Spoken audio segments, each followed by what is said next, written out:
दाऊद अलैहिस्सलाम का सिलसिला नसब यहूदा बिन याकूब से जा मिलता है। आप छोटे कद के थे, आंखें नीली, बाल हल्के और दिल के साफ शफाफ थे। आप बनी इसराइल पर हुकूमत करने लगे। अल्लाह ताला ने इनकी हुकूमत को मजबूत कर दिया और यूं बनी इसराइल एक बार फिर यकजा हो गए। अल्लाह ताला ने आप पर बहुत से मोजज़ात जाहिर फरमाए। आप पर एक किताब भी नाजिल हुई जिसे ज़बूर के नाम से जाना जाता है। अल्लाह ताला सूरतुन निसा आयत 163 में फरमाते हैं, हमने दाऊद को ज़बूर अता फरमाई। आप तमाम इंसानों से ज्यादा खूबसूरत आवाज वाले थे। सही बुखारी की एक हदीस में है कि एक मर्तबा रसूलुल्लाह सल्लल्लाहु अलैहि वसल्लम ने अबू मूसा अशअरी रजी अल्लाह अन्हु को कुरान मजीद की तिलावत करते सुना। उनकी आवाज बहुत खूबसूरत थी। आप उनकी क़िराअत तवज्जुह से सुनने लगे। फिर आपने फरमाया, ए अबू मूसा, तुझे दाऊद अलैहिस्सलाम जैसी बेहतरीन आवाज अता की गई है। अल्लाह ताला ने आपकी आवाज को भी एक मौजज़ा बना दिया, और वो ऐसे कि जब दाऊद अलैहिस्सलाम ज़बूर की तिलावत करते तो पहाड़ उसको सुनकर आपके साथ तस्बीह शुरू कर देते, और जब परिंदे ये आवाज सुनते तो उनके पास आकर अपनी गर्दनें झुकाकर बैठ जाते और तस्बीह में उनके साथ शामिल हो जाते, अपनी जगह से हरकत भी न करते। अल्लाह ताला सूरह सबा आयत 10 में फरमाते हैं, ए पहाड़ों, इसके साथ रग़बत से तस्बीह पढ़ा करो, और परिंदों को भी यही हुक्म है। खुद दाऊद अलैहिस्सलाम के बारे में अल्लाह ताला का फरमान है, और हमारे बंदे दाऊद को याद करें जो बड़ी कुव्वत वाला था, यकीनन वो बहुत रुजू करने वाला था। इसी तरह अल्लाह ताला सूरतुल अंबिया आयत 79 में फरमाते हैं, और हमने पहाड़ को दाऊद के ताबे कर दिया जो तस्बीह करते थे, और परिंदों को भी, और हम ही ये सब कुछ करने वाले थे। इसी तरह सूरह स्वाद आयत 18 और 19 में अल्लाह ताला फरमाते हैं, यकीनन हमने पहाड़ों को उसके ताबे कर रखा था कि उसके साथ शाम को और सुबह को तस्बीह खानी करें, और परिंदे भी सब के सब उनके ताबे रहते थे। ये दाऊद अलैहिस्सलाम के मोजज़ात थे। अल्लाह ताला ने और भी कई मोजज़ात से उन्हें नवाजा था। अल्लाह ने आपके लिए लोहे को नर्म फरमा दिया था। आप लोहे से इस तरह चीजें बना लेते थे जिस तरह लोग गारे और मिट्टी से बना लेते हैं। आप लोहे से जिरहें बनाते थे।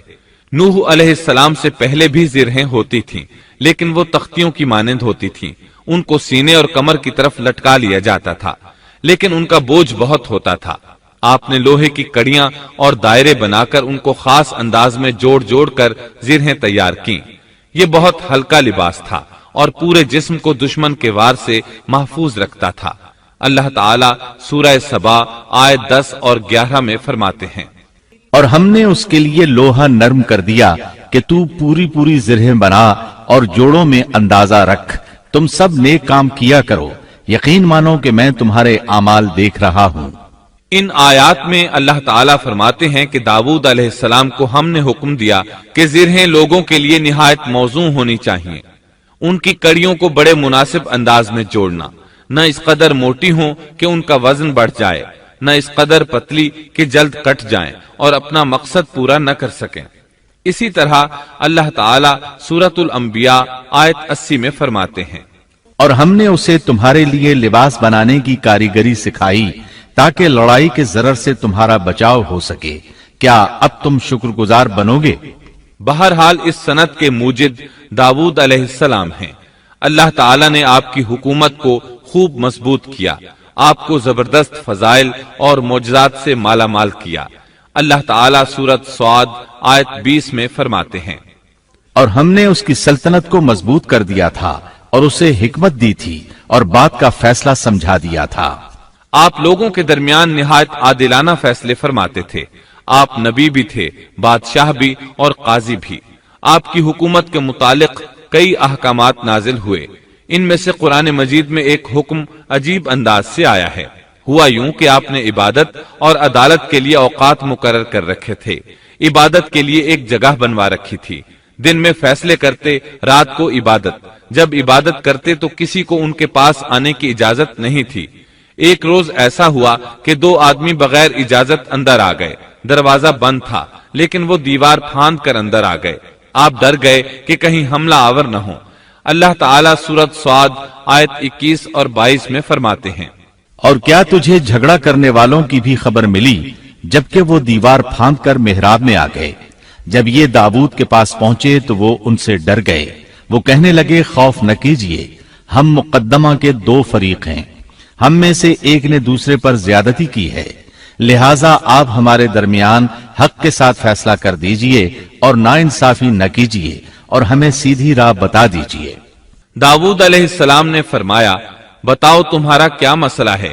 ان میں سے ایک نے کہا، یہ میرا بھائی ہے، اس کے پاس 99 دمبیاں ہیں اور میرے پاس ایک ہی دمبی ہے، لیکن یہ مجھ سے کہہ رہا ہے کہ اپنی یہ ایک بھی مجھے دے دے اور مجھ پر بات میں بڑی سختی برتتا ہے۔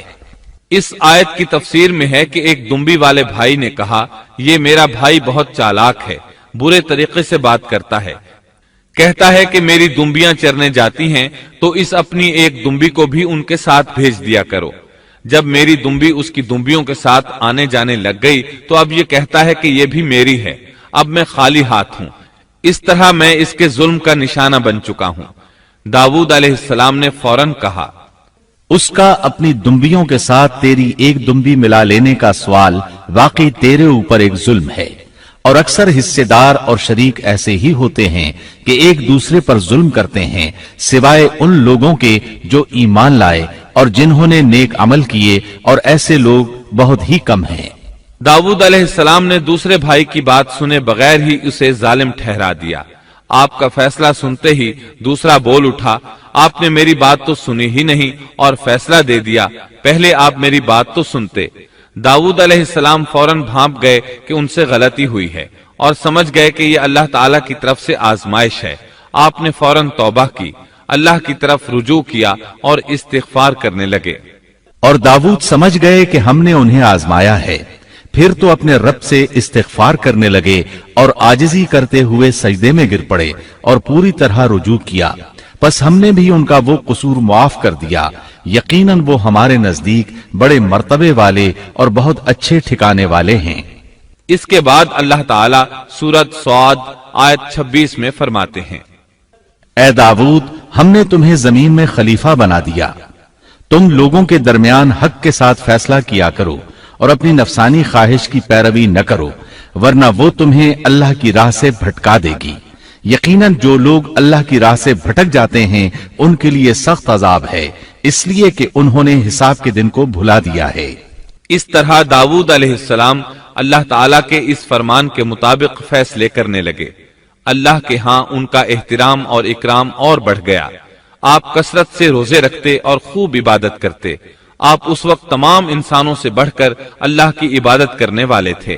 امام بخاری نے ایک حدیث نقل کی ہے جس کے الفاظ کچھ اس طرح ہیں، اللہ تعالیٰ کے نزدیک سب سے محبوب نماز داؤد علیہ السلام کی نماز ہے، اور اللہ تعالیٰ کی طرف سب سے محبوب روزہ داؤد علیہ السلام کا روزہ ہے۔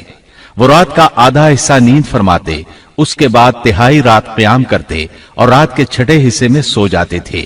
ایک دن روزہ رکھتے اور ایک دن روزہ چھوڑ دیتے تھے۔ لڑائی میں جب دشمن سے مقابلہ ہوتا تو بھاگتے نہیں تھے۔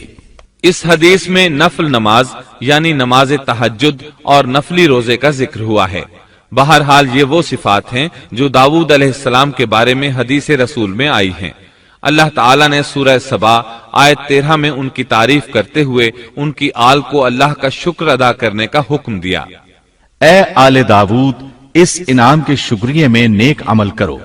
داؤد علیہ السلام کی ایک صفت یہ تھی کہ آپ بہت شکر گزار تھے، اور ایسے لوگ کم ہی ہوتے ہیں، جیسا کہ سورہ سبا آیت 13 میں اللہ تعالیٰ فرماتے ہیں، اور میرے بندوں میں سے شکر گزار بندے کم ہی ہوتے ہیں۔ داؤد علیہ السلام میں جیسے دیگر بہت سی خوبیاں تھیں، وہاں ایک بہت عظیم خوبی یہ بھی تھی کہ وہ ایک بادشاہ ہونے کے باوجود ایک درہم بھی سلطنت کے بیت المال سے نہیں لیتے تھے، اپنا اور اپنے اہل و عیال کا بوجھ خود اٹھاتے تھے، اور اپنی محنت اور ہاتھ کی کمائی سے حلال روزی حاصل کر کے اپنے اہل و عیال کو کھلاتے تھے۔ داؤد علیہ السلام کی اس عظیم صفت کو نبی کریم صلی اللہ علیہ وسلم نے یوں بیان کیا ہے، صحیح بخاری میں ہے، کسی انسان نے اس شخص سے بہتر روزی نہیں کھائی جو خود اپنے ہاتھ سے کما کر کھاتا ہے۔ اللہ کے نबी दाऊद अलैहिस्सलाम भी अपने हाथ से काम करके रोजी खाया करते थे। बाज मुफस्सिरीन बयान करते हैं कि दाऊद अलैहिस्सलाम दुआ मांगा करते थे कि ऐ मेरे अल्लाह, कोई ऐसी सूरत पैदा कर दे कि मेरे लिए हाथ की कमाई आसान हो जाए, क्योंकि मैं बैतुल माल पर अपना बोझ नहीं डालना चाहता।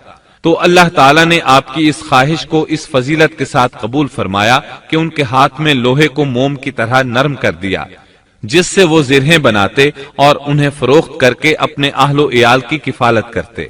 दाऊद अलैहिस्सलाम ने कितनी उम्र मुबारक पाई, इसमें इख्तिलाफ है। चुनांचे इसके मुताल्लिक मुअर्रिखीन के अक़वाल के अलावा कोई मुस्तनद बात नहीं मिलती। अब्दुल्ला बिन अब्बास रज़ी अल्लाहु अन्हुमा फरमाते हैं कि दाऊद अलैहिस्सलाम की वफात हफ्ते के दिन अचानक हुई। वो हफ्ते के दिन मुकर्ररा इबादत में मशगूल थे और परिंदे कतारे बांधे उन पर साया फिगन थे कि अचानक इस हालत में उनका इंतकाल हो गया। इसके बाद आपके फर्जंदे अर्जुमन ने उमूर सल्तनत को संभाल लिया। ये सुलेमान अलैहिस्सलाम थे।